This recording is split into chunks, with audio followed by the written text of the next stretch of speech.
Smackdown Live results and review for September 5th, 2017. So this is a review from last night's show. It took place at Sioux Falls, South Dakota. And so we're going to get right into it. Not a wrestling heavy show.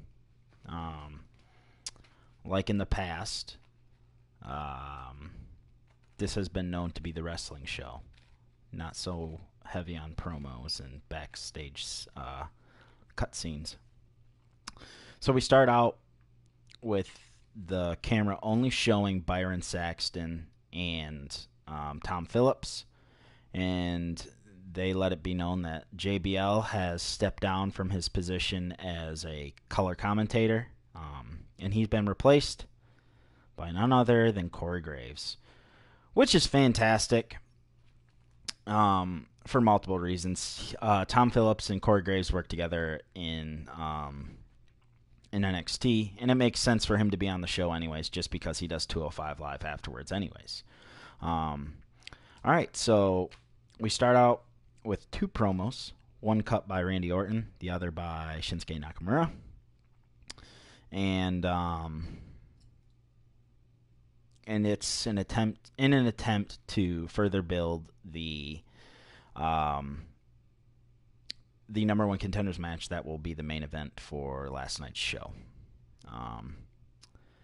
Orton states that he's seen stars come and go, and he talks about hitting Nakamura last week with the RKO, and he taught him a lesson in doing that. And he says by winning tonight, he's gonna move closer towards his goal of taking down Jinder Mahal and becoming the WWE champion.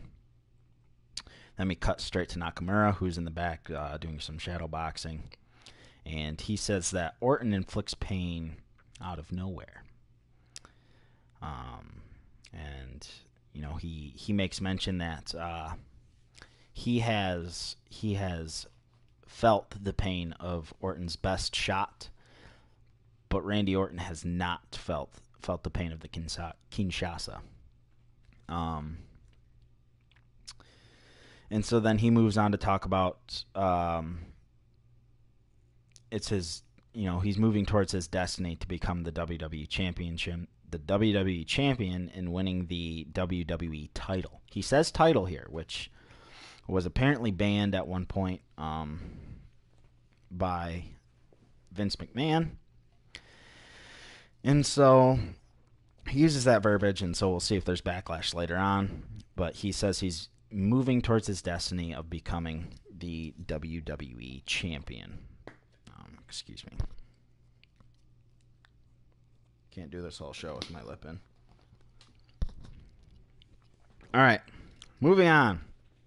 We go into the ring, and Carmela is out there with James Ellsworth, but they're quickly interrupted by Kevin Owens.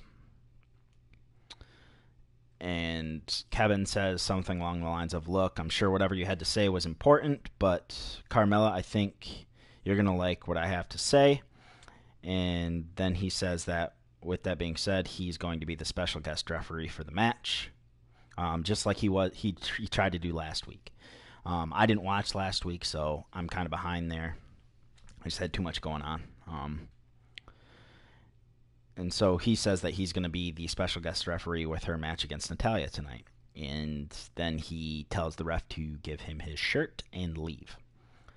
He's quickly interrupted by Shane O'Mac, who comes down to the ring and says he's not going to let him do what he did last week and not let him control the show, and he's going to nip it in the butt. And so then he goes on to say that, you know, he's been patient with Kevin, but Kevin has been defiant.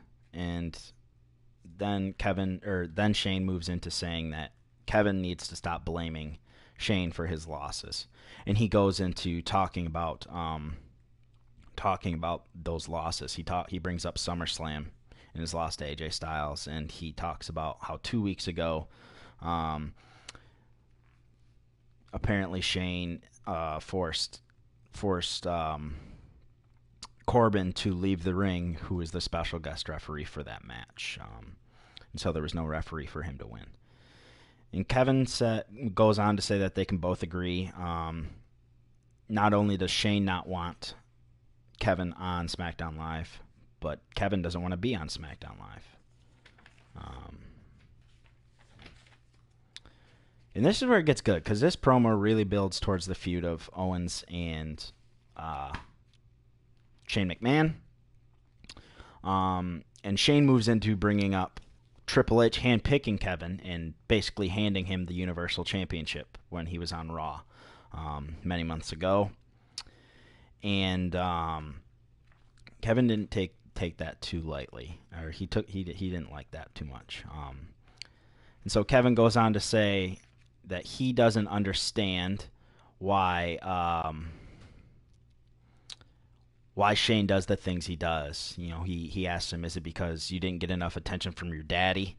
And he said, you're willing to do anything to get attention. You know, he mentions his kids at one point. You know, he lets them come out to his entrance and dance at WrestleMania. And Shane quickly shuts that down. He says, don't talk about my kids or my family. Kevin says, you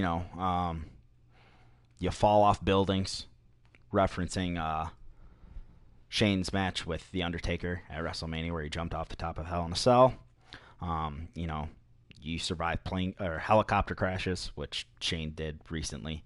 And then he goes on to say that, Shane, your entire family would have been better off if you had not survived that helicopter crash. He says your dad, your wife, but especially your kids, would be better off if you hadn't survived. And this leads to a brawl, heads to the outside, and Shane's just tearing Owens apart. Security comes out. Shane starts hitting the security guards. He starts hitting the executives that come out too. And then Daniel Bryan finally calms him down, and he's like, "What are you doing? Stop! Stop!" So Shane leaves, and then we go to a backstage scene where Owens is being escorted to see medical, and Daniel Bryan comes up to Owens, and he's like, "I'm sorry. Let me make things better." And Owens is like, you better enjoy your job while you still have it, because I'm going to turn SmackDown Live into the Kevin Owens show, and you're not going to have a job anymore. He says, I'm going to sue the WWE, I'm going to sue Shane, he's going to sue the entire McMahon family for everything that they have.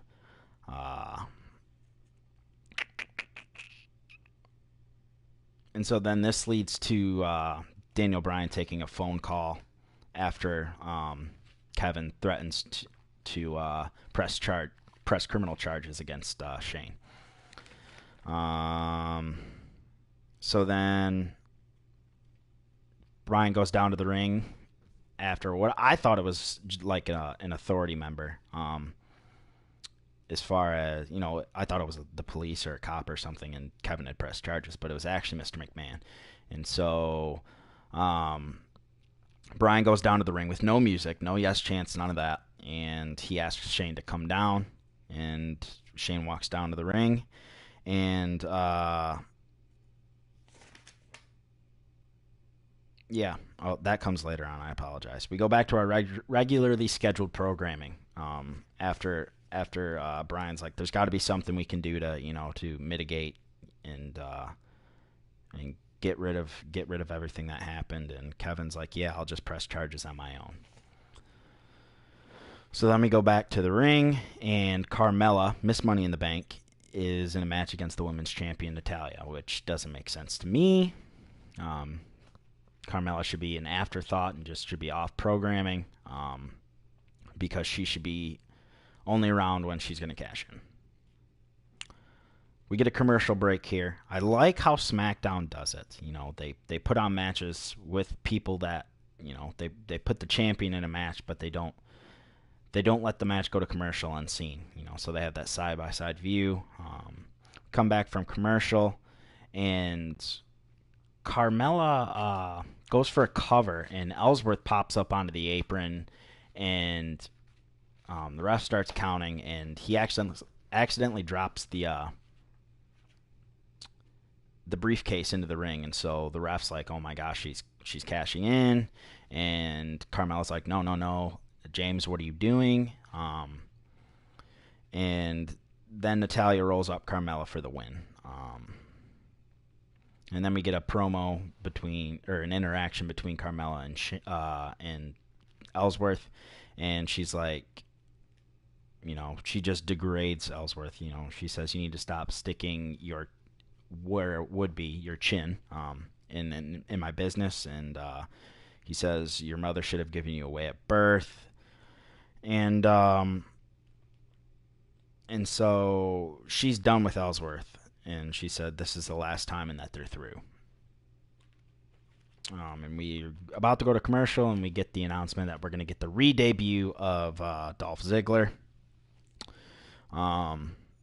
Dolph comes out to the same music when we come back from commercial. Same gear.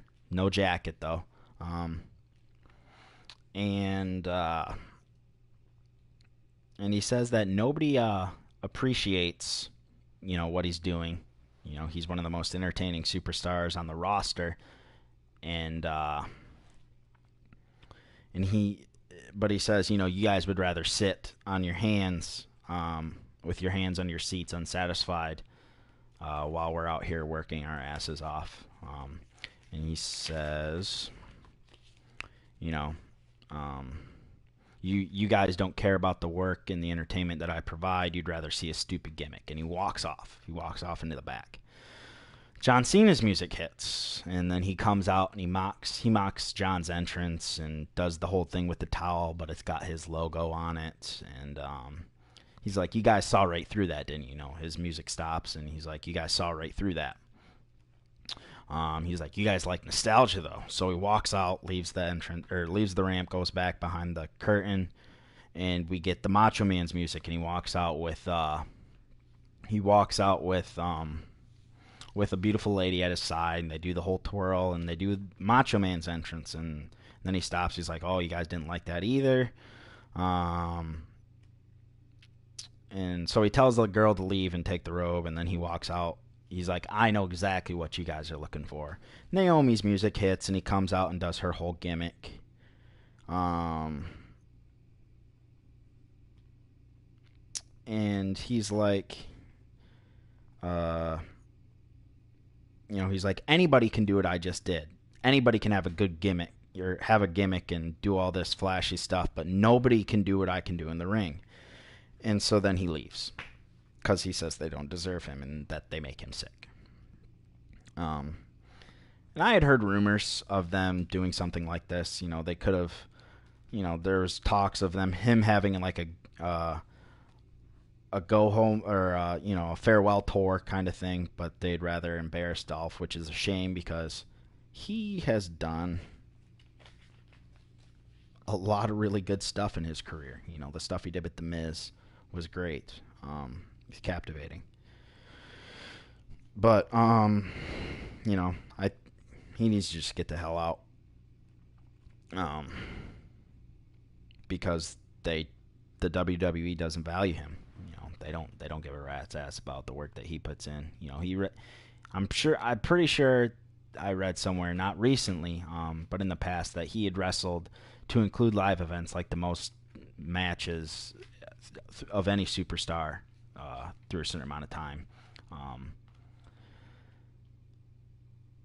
And so I don't know what they're gonna do with him. There's talks of him having a feud with Bobby Roode. Maybe he puts his career on the line and he loses. He needs to leave WWE, maybe go on the indie scene and do stuff with New Japan and do that whole thing, and he'll be far more successful. And I think it's going to make the WWE regret letting him go, and undervaluing him.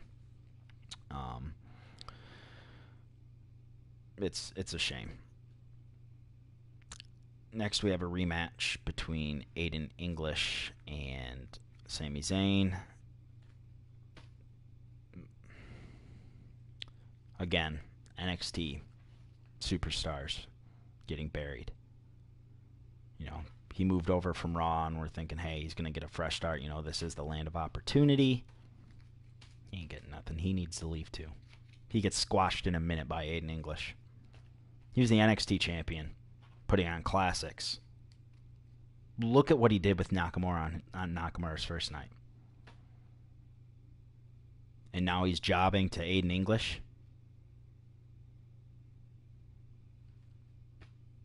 Awful. He should leave too. He needs to. He needs to get out of the WWE as fast as he can, because he's just becoming a laughingstock.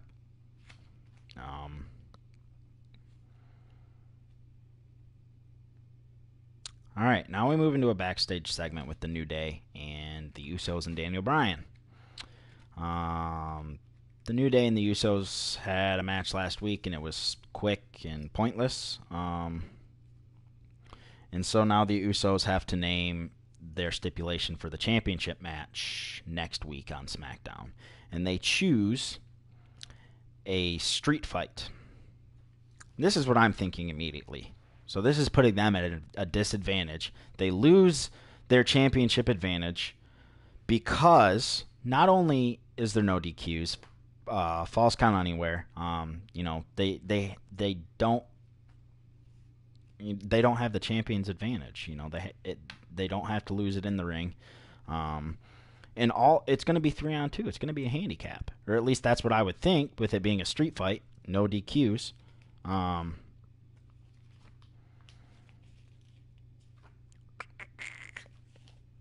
don't know. It doesn't make sense to me, but it's what we're getting. The New Day makes a couple jokes. How they like to use sexual innuendos and things of that nature. Xavier Woods makes a reference to the Hunger Games, and he says the odds will forever be in our favor, even though they messed up the line. We got the point. And Big E says that they're like the dealers, and the Usos are about to bust. Again, sexual innuendo, reference to Vegas and gambling.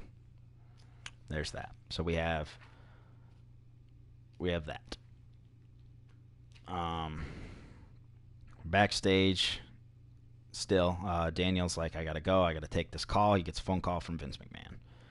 This is where Shane comes to the ring, and this is what we get here. So Bryan again, he's asking Shane, what were you thinking? And he makes reference of, do you remember when The Miz was bad-mouthing me because I couldn't wrestle again? You told me that it was for the betterment of the company for me not to retaliate. And so I restrained myself because it was best for business. And now you've put everyone at jeopardy. You've put my career on the line. You've put all the employees, all the entertainers, all the wrestlers. You put their careers, on high alert because of the actions you took against Kevin. And Shane says, I'm willing to take responsibility for these actions and accept the consequences. But Kevin crossed the line, and it was a line that I wasn't going to stand for. So, and he mentions, he said he talked about my family, and you have kids now too, just like I do. And one day you'll understand. And Bryan's like, don't put me in this situation, And he says, don't put me in this situation. It's already hard enough as it is. And so Bryan says that effective immediately, by the order of your father, the CEO, and the chairman of the board, you're indefinitely suspended. And so Shane leaves the ring, and he gets chants of thank you, Shane. I'm assuming he's going on vacation or just taking some time off. And on that note, let me skip back in my notes here. I wrote it down later.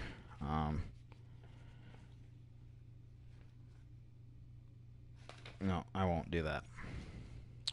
So Shane leaves the ring and chants to thank you, Shane. Jinder Mahal has an interview backstage with Renee Young, and the Singh brothers are by his side, and he gets asked who he would rather face at Hell in a Cell. And he says that he doesn't care because he's beat them both, and he says, may the better man win and fall to the modern-day Maharaja. And then he speaks in Punjabi and basically repeats the same thing. Moving on, we have Ty Dillinger versus Baron Corbin, and AJ Styles is on commentary. I wrote a lot of notes for this. There's a lot in this show. And so, apparently this is a rematch of... Apparently this is a rematch from last week. Apparently after... Well, it's a match that was made after what happened last week. Ty Dillinger answered AJ Styles' U.S. Open Challenge call, and after losing, Baron Corbin attacked Ty Dillinger. And so Styles, this is all just building to the Styles-Corbin feud that will eventually happen. But at the beginning, Corbin rolls out of the ring, and Ty Dillinger hits him with a tope suicida. Dillinger takes control, and we go into a commercial break, and we have the side-by-side video. And so I paid attention to that, even though it was difficult with the commercial and the noise from the commercial going on. But this was a really good match. But once again, it focused on building the Styles-Corbin feud. And Styles is like, look, Corbin's a cheap shot artist, and that's exactly how Corbin won the match. He did something illegal, hit Ty Dillinger in the throat. Excuse me, goodness gracious.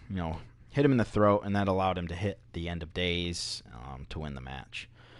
So then we go backstage, and Dillinger's kind of walking around, and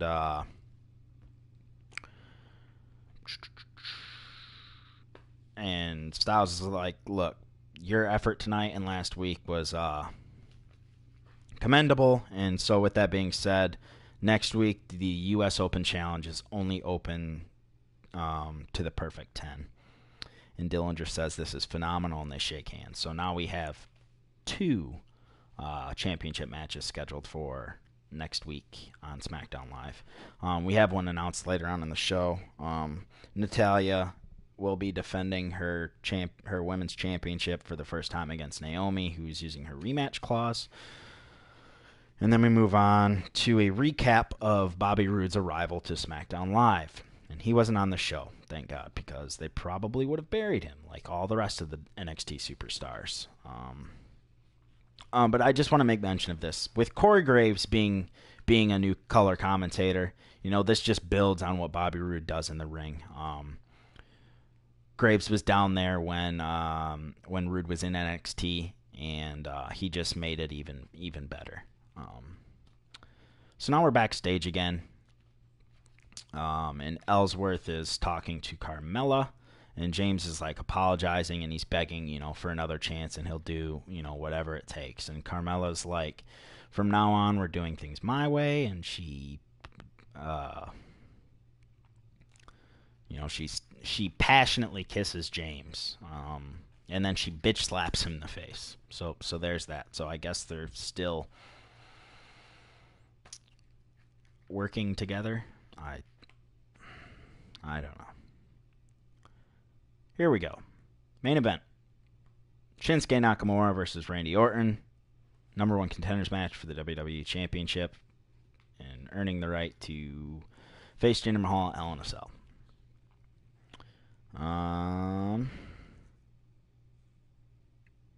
Orton teases a couple spots here. I didn't know what the name of his DDT was off the middle rope.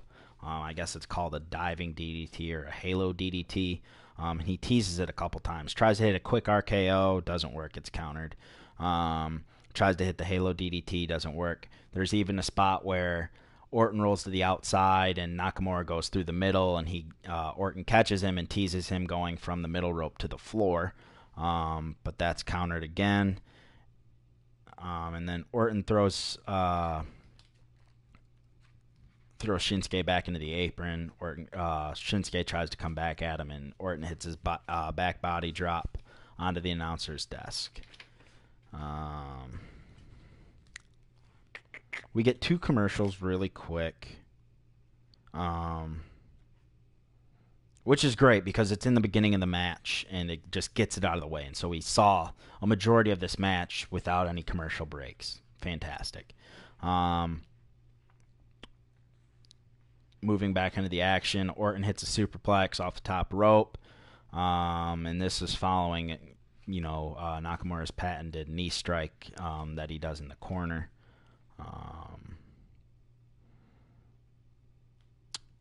Shinsuke Nakamura goes to the corner for to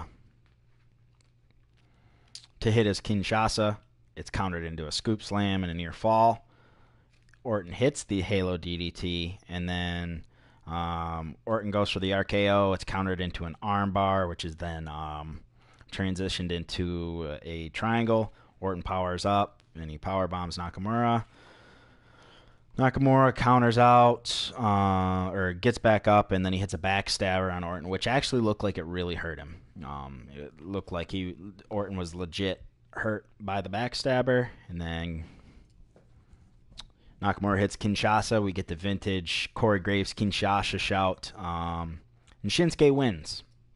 So when I go to Hell in a Cell, I'll get to watch Shinsuke Nakamura versus Jinder Mahal. Whether or not that will just be a singles match or a Hell in a Cell match is yet to be determined. Personally, I don't think that needs the cage, or it doesn't need the cell. It should just be a normal singles competition. I thought that was going to be the close of the show, but there's still a little bit of time, so they had a backstage segment, and Daniel Bryan's talking to Kevin Owens, and he's like, look, enough is enough. There's no need to take things any further. And Owens is like, I'm just getting started, man. Once again, he says he's going to turn SmackDown Live into his personal playground, and there's not a damn thing you guys can do to stop me. There's not a damn thing anybody here can do to stop me. And Daniel Bryan's like, you know what? You're right. There's nothing I can do, but there is somebody coming next week who can. And so we get the announcement that Vincent Kennedy McMahon will be on SmackDown Live next week to confront Kevin Owens and Shane and address the issues with Shane. And what this is just going to extend the feud. Obviously, Shane's probably taking some time off. And there's 2 scenarios that I think could happen based on everything we've been told. Number 1, we get Kevin Owens versus Shane McMahon in a Hell in a Cell match, with the stipulation being that if Shane wins, he gets to keep his job or he's reinstated. And on top of that, if Owens wins, he gets to go to Raw or Shane gets fired. Second of all, they could continue to extend this feud and build upon it and wait until Survivor Series and do Team Shane versus Team Owens, with the same stipulations in mind. It's a possibility. Or they could do both, They want to keep an authority figure on the show.